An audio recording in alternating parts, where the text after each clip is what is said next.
Hello. In this tutorial, I'll show you how to scan tickets on Eventbrite. To scan tickets on Eventbrite, these are the steps that you need to take. The first thing is to download the Eventbrite Organizer app. That's if you have not done that already. Eventbrite's web app does not support ticket scanning directly, so you need to use the Eventbrite Organizer app on a mobile device to scan tickets.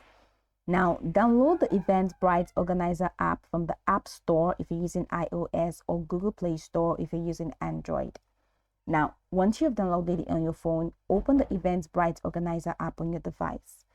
Log in using your Eventbrite account credentials, the same account you used to create the event. After logging in, you'll be directed to your list of events. Now, tap on the event for which you need to scan tickets. In the event dashboard, once you tap on the event, it's going to take you to the event dashboard on your phone. In the event dashboard, tap on check-in. This will open the check-in screen where you can scan attendee tickets.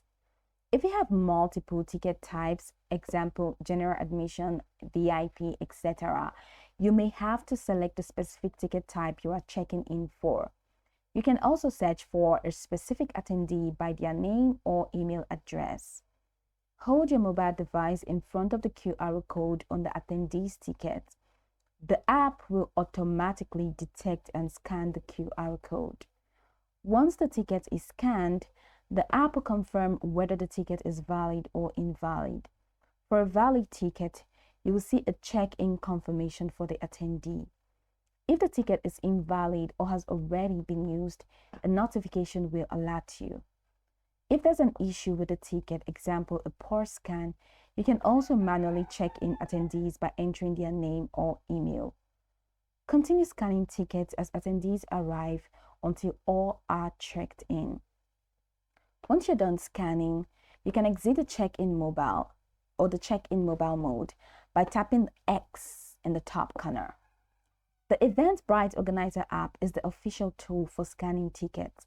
This app works offline as well, so you can check in attendees even if you do not have a stable internet connection at your event. That's it. So you can go over this tutorial from the top to the bottom to get acquainted with the steps, and once you're done, you'll be good to go. I hope this tutorial marvelously helped you search.